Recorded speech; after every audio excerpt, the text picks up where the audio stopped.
Good morning বন্ধু বান্ধৱীসকল, আপোনালোক সকলোকে অসমীয়া ডেইলি ৰাশিফল চেনেললৈ স্বাগতম জনাইছোঁ। আজি বৃহস্পতিবাৰ 2025 জানুৱাৰী মাহৰ 9 তাৰিখ আৰু অসমীয়া পুহ মাহৰ 24 তাৰিখ। আজি তিথি দশমী, পক্ষ শুক্লপক্ষ। আজি সূৰ্য উদয় হ'ব 6:16 আৰু সূৰ্য অস্ত যাব 4:44। এতিয়া আহিছোঁ ৰাশিফলসমূহলৈ। মেষ ৰাশি। মেষ ৰাশিৰ জাতক জাতিকাসকলৰ নিজৰ ভাৱনাবোৰ নিয়ন্ত্ৰণ কৰাত অসুবিধা পাব পাৰে। আপোনাৰ অন্য ধৰণৰ ব্যৱহাৰে লোকসকলক আচৰিত কৰি তুলিব পাৰে আৰু এইবাবে আপুনি হতাশ হৈ পৰিব পাৰে। অতিৰিক্ত ধন আপুনি ৰিয়েল এষ্টেটত নিৱেশ কৰিব পাৰে। দিনৰ উত্তৰাৰ্ধত হঠাৎ অহা যিকোনো ভাল খবৰ গোটেই পৰিয়ালকে সুখ আৰু আনন্দ প্ৰদান কৰিব। আপোনাৰ চকু উজ্জ্বল হ'ব আৰু কলিজা বহুত জোৰকৈ ধপধপাব ধৰিব যেতিয়া আপুনি নিজৰ সপোনৰ ৰাজকুমাৰীক প্ৰথম লগ পাব। যি কাম আপুনি নিজে কৰিব নিবিচাৰে বেলেগক সেই কাম কৰাৰ বাবে চাপ নিদিব। আপুনি এই কথা সদায় মনত ৰখা উচিত যে ভগৱান অথবা আল্লাহ তাৰেই সহায় কৰিব, যি নিজৰ সহায় নিজে কৰিব জানে। আপুনি নিজৰ জীৱনসংগীৰ সহায়ত জীৱনৰ কঠিনতম মুহূৰ্তসমূহো বহুত সহজে সন্মুখীন হ'ব পাৰিব। ভাল স্বাস্থ্য প্ৰাপ্তিৰ বাবে আপোনাৰ ইষ্ট দেৱতাৰ সোণৰ মূৰ্তি প্ৰতিষ্ঠা কৰি সদায় পূজা কৰক। এতিয়া আহিছোঁ বৃষ ৰাশিলৈ। বৃষ ৰাশিৰ জাতক জাতিকাসকলৰ মানসিক আৰু নৈতিক শিক্ষাৰ লগতে শাৰীৰিক শিক্ষা লোৱা উচিত। তেতিয়াহে সৰ্বাংগীন বিকাশ সম্ভৱ। মনত ৰাখিব, সুস্থ চিন্তাধাৰা অকল সুস্থ শৰীৰতহে নিবাস কৰে। দীৰ্ঘতী লাভৰ বাবে ষ্টক আৰু মিউচুৱেল ফাণ্ড ইত্যাদিত নিৱেশ কৰক আৰু অধিক সুৰক্ষিত অনুভৱ কৰক। আপোনাৰ কথা আৰু কৰ্মৰ ফলত যাতে কোনো মনত আঘাত নহয় তাৰ প্ৰতি লক্ষ্য ৰাখক আৰু ভালভাৱে চলিব চেষ্টা কৰক। পাৰিবাৰিক প্ৰয়োজনৰ প্ৰতিও লক্ষ্য ৰাখিব। আজি আপুনি আপোনাৰ প্ৰিয়জনক টফি আৰু চকলেট ইত্যাদি দিব পাৰে। যদি আপোনাৰ লগৰীয়া আপোনাক প্ৰতিশ্ৰুতি দি বেয়া অনুভৱ কৰি আছে তেন্তে বহি আপোনালোকে এই কথাৰ মীমাংসা কৰাৰ প্ৰয়োজন আছে। খৰধৰকৈ কোনো নিৰ্ণয় গ্ৰহণ নকৰিব, যি নিৰ্ণয়ৰ বাবে যাতে পিছলৈ গৈ আপুনি পৰিতাপ কৰিবলগীয়া নহয়। আজিৰ দিনাখন আপুনি বৈবাহিক জীৱনৰ প্ৰকৃত সুখ পাব পাৰে। ঘৰত সুখ শান্তি অটুট ৰাখিবৰ বাবে ঘৰৰ উত্তৰ পশ্চিম দিশত 0 ৱাটৰ বাল্ব লগাওক। এতিয়া আহিছোঁ মিথুন ৰাশিলৈ। মিথুন ৰাশিৰ জাতক জাতিকাসকল যদি পৰ্যাপ্ত পৰিমাণৰ বিশ্ৰাম নকৰে তেন্তে বহু ভাগৰুৱা অনুভৱ কৰিব আৰু যাৰ ফলত আপোনাৰ বিশ্ৰাম কৰা সময়খিনি অধিকতৰ ল'ব লাগিব। আৰ্থিক লেনদেন আজি গোটেই দিন অবিৰতভাৱে চলি থাকিব আৰু দিন শেষ হোৱাৰ লগে লগে আপুনি অৰ্থ জমা কৰাটো সক্ষম হ'ব। আত্মীয় আৰু বন্ধুৰ পৰা আপুনি আজি উপহাৰ লাভ কৰিব পাৰে। আজি আপোনাৰ বেয়া অভ্যাসৰ বাবে আপোনাৰ প্ৰেমিকা বেয়া লাগিব আৰু তেখেতে আপোনাৰ ওপৰত খং কৰিব পাৰে। বিশেষ আৰু বিখ্যাত ব্যক্তিৰ লগত কথা পাতি থাকোঁতে নিজৰ চকু মগজু খুলি ৰাখক। হ'ব পাৰে যে আপোনাত কিবা কামত এই চিন্তাসমূহ আহিব পাৰে। বহু কাম এৰি আজি আপুনি আপোনাৰ ভাল লগা কাম কৰিব পাৰে, কিন্তু কাম অধিকতৰ হোৱাৰ বাবে আপোনাৰ এই পৰিকল্পনা সফল নহ'ব। আজি আপুনি নিজৰ বৈবাহিক জীৱন অধিক সুখী কৰাৰ সকলো ধৰণৰ সুযোগ লাভ কৰিব। সেউজীয়া ৰঙৰ কাঁচৰ বটলত পানী ভৰাই ৰ'দত ৰাখক, তাৰপিছত সেই পানী দি স্নান কৰিলে স্বাস্থ্যৰ লাভ হ'ব। এতিয়া আহিছোঁ কৰ্কট ৰাশিলৈ। কৰ্কট ৰাশিৰ জাতক জাতিকাসকলৰ বাহিৰত অৰ্থাৎ যেতিয়া খোলা দোকানসমূহত আপুনি খাদ্য গ্ৰহণ কৰে তেতিয়া বিশেষকৈ নিজৰ ওপৰত ধ্যান দিয়া প্ৰয়োজন। তথাপি কোনো কাৰণ অবিহনে চিন্তিত নহ'ব, কাৰণ অধিক মানসিক কষ্ট পাব পাৰে। আৰ্থিক অভাৱৰ পৰা পৰিত্ৰাণ পাবলৈ পৰিকল্পিত যোজনা মতে চলক। আপোনাৰ বন্ধু অথবা আত্মীয়ক আপোনাৰ আৰ্থিক কাম কাজ আৰু পইচা পাতিৰ প্ৰদৰ্শন নকৰিব, নহ'লে অতি সোনকালে আপোনাৰ খৰচ বাজেটতকৈ অধিক হোৱা আৰম্ভ হ'ব। বহুত মানুহৰ বাবে আজিৰ ৰোমান্টিক সন্ধিয়া ধুনীয়া উপহাৰ আৰু ফুলেদি ভৰপূৰ হ'ব। যদি আপুনি অনুভৱ কৰে যে বেলেগৰ সহায় অবিহনে কিবা গুৰুত্বপূৰ্ণ কাম কৰিব পাৰে তেন্তে আপুনি বহুত ভুল ভাবি আছে। আজি আপোনাৰ দিনজোৰা ব্যস্তৰ পিছতো নিজৰ বাবে সময় উলিয়াব পাৰিব আৰু খালী সময়ত পৰিয়ালৰ লগত কথা বতৰা পাতিব পাৰে। আজিৰ দিন হ'ল উন্মাদ হৈ যোৱাৰ, কাৰণ আপুনি প্ৰিয়জনৰ লগত প্ৰেমৰ উচ্চতা অনুভৱ কৰিব। নিমৰ ডালেদি দাঁত চাফা কৰিলে আপোনাৰ আৰ্থিক স্থিতি সবল হ'ব। এতিয়া আহিছোঁ সিংহ ৰাশিলৈ। সিংহ ৰাশিৰ জাতক জাতিকাসকলৰ অধিক বেছি কেলৰিৰ খাদ্য গ্ৰহণ কৰাৰ পৰা বিৰত থাকক।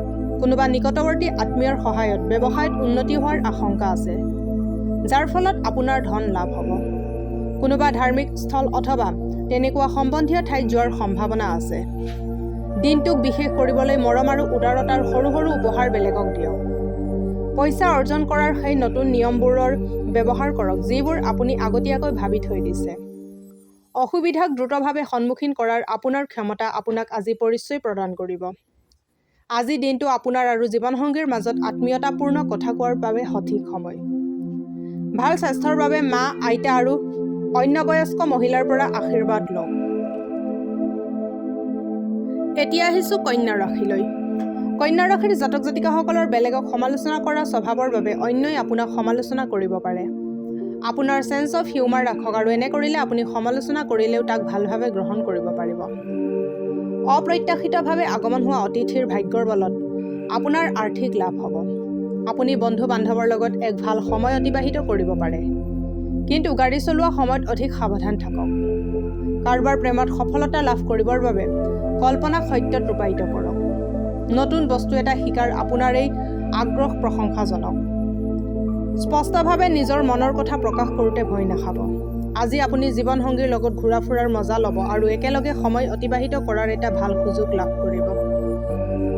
ৰঙা ৰঙৰ বটলত পানী ভৰাই ৰ'দত থওক, পিছত সেই পানী সেৱন কৰিলে স্বাস্থ্য ভালে থাকিব। এতিয়া আহিছোঁ তুলা ৰাশিলৈ। তুলা ৰাশিৰ জাতক জাতিকাসকলক খেলা ধূলাই আকৰ্ষিত কৰিব আৰু ধ্যান আৰু যোগে আপোনাক লাভান্বিত কৰিব। ধনৰ লগত জড়িত যিকোনো সমস্যা আজি সমাধান হ'ব পাৰে, যাৰ ফলস্বৰূপে আপোনাৰ অৰ্থ লাভ হ'ব পাৰে। কিছুমান লোকৰ বাবে পৰিয়ালত আনন্দ আৰু উল্লাসৰ মুহূৰ্ত লৈ আহিব। আজি আপুনি ক'ৰবাত ফুৰিব যাব পাৰে। ফুৰি আহিলে আপুনি সতেজতা অনুভৱ কৰিব। আহিবলগীয়া সময়ত আপুনি আজি অফিচত কৰি থকা কামটোৱে আপোনাক লাভৰ মুখ দেখুৱাব। আজি আপুনি অফিচৰ পৰা ঘৰত আহি নিজৰ পচন্দৰ কাম কৰিব পাৰিব। ফলস্বৰূপে মনত বহুত শান্তি পাব। আপোনাৰ জীৱনসংগী আপোনাৰ বহুত প্ৰশংসা কৰিব আৰু আপোনাক বহুত মৰম কৰিব। কেৰিয়াৰত উন্নতি আৰু অগ্ৰগতিৰ বাবে সদায় পেকেটত বগা চিল্ক কাপোৰ এখন ৰাখিব। এতিয়া আহিছোঁ বৃশ্চিক ৰাশিলৈ। বৃশ্চিক ৰাশিৰ জাতক জাতিকাসকলৰ স্বাস্থ্য ভালে থকাৰ পূৰ্ণ সম্ভাৱনা আছে। আপোনাৰ ভাল স্বাস্থ্যৰ বাবে আজি আপোনাৰ বন্ধুসকলৰ লগত খেলিব যোৱাৰ পৰিকল্পনা বনাব পাৰে। বেপাৰ বাণিজ্যত আজি বিশেষ লাভান্বিত হোৱাৰ সম্ভাৱনা আছে। আজিৰ দিনটোত আপুনি নিজৰ ব্যৱসায়ক এক উচ্চ স্তৰ প্ৰদান কৰিব পাৰে। আজিৰ দিনাখন আপুনি কিছুমান সমস্যাৰ সন্মুখীন হ'ব পাৰে। যথাৰ্থবাদী ব্যৱহাৰ আঁকোৱালি লওক আৰু যোনে আপোনাক সহায়ৰ হাত আগবঢ়াব তেখেতৰ পৰা চমৎকাৰৰ আশা নকৰিব। আজি প্ৰিয়জনৰ লগত দূৰ হোৱাৰ দুখে আপোনাক আহত কৰি দিব। আজি আপোনাৰ ধন তথা সম্পত্তি বৃদ্ধি কৰিবৰ বাবে ক্ষমতা আৰু জ্ঞান দুয়োটাই থাকিব। আজি আপোনাৰ দ্বাৰা সেইবোৰ কাম কৰা হ'ব যিবোৰ আপুনি অকল অনবৰতে ভাবি থাকে কিন্তু কেতিয়াও কৰাত সমৰ্থ নাই হোৱা। জীৱনসংগীৰ পৰা অধিক আশা আকাংক্ষা কৰাটো আপোনাৰ বৈবাহিক জীৱনটোক হতাশাৰ পিনে ঠেলি দিব পাৰে। ধাতুৰ 4টা টুকুৰা বহমান পানীত প্ৰবাহিত কৰিলে পাৰিবাৰিক জীৱনত সুখ প্ৰাপ্তি হ'ব। এতিয়া আহিছোঁ ধনু ৰাশিলৈ।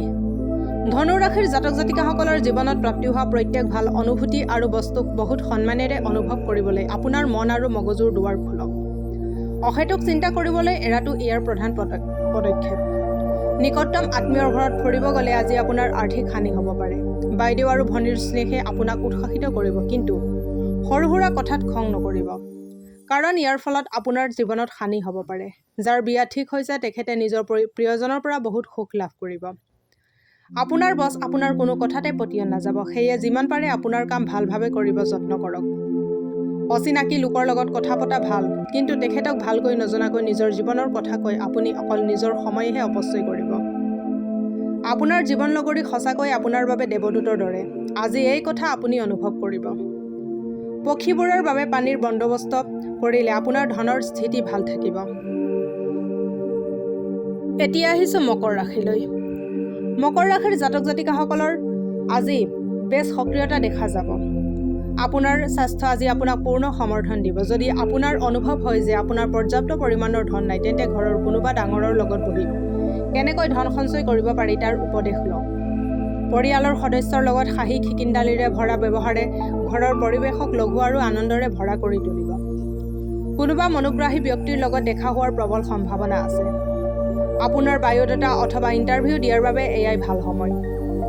ব্যৱসায়িক কাৰণজনিত যাত্ৰাই আপোনাক লাভজনক ফলাফল দিব পাৰে। আপোনাৰ চিনাকি মানুহৰ কিছু কামৰ বাবে আপোনাৰ জীৱন সংগী আকৌ আপোনাৰ প্ৰেমত পৰি যাব পাৰে। আৰ্থিক স্থিতি শক্তিশালী কৰিবলৈ হাতত সোণৰ আঙুঠি জৰুৰ পিন্ধক। এতিয়া আহিছোঁ কুম্ভ ৰাশিলৈ। কুম্ভ ৰাশিৰ জাতক জাতিকাসকলৰ সৰু সৰু বস্তুসমূহক নিজৰ বাবে সমস্যাৰ সৃষ্টি কৰিব নিদিব। আপোনাৰ ধাৰণাৰ ফলত লাভ হ'ব পাৰে। দিনৰ উত্তৰাৰ্ধত হঠাৎ অহা যিকোনো ভাল খবৰে গোটেই পৰিয়ালকে সুখ আৰু আনন্দ প্ৰদান কৰিব।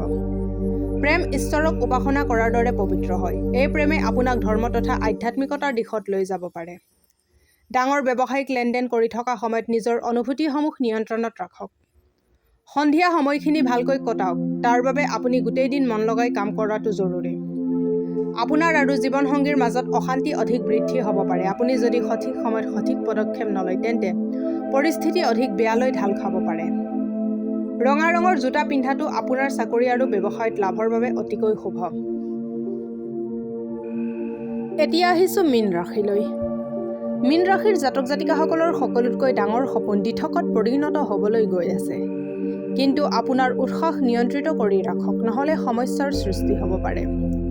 সন্তানৰ বাবে অৰ্থ লাভৰ পূৰ্ণ সম্ভাৱনা আছে আৰু লগতে সুখ প্ৰাপ্তিও আছে।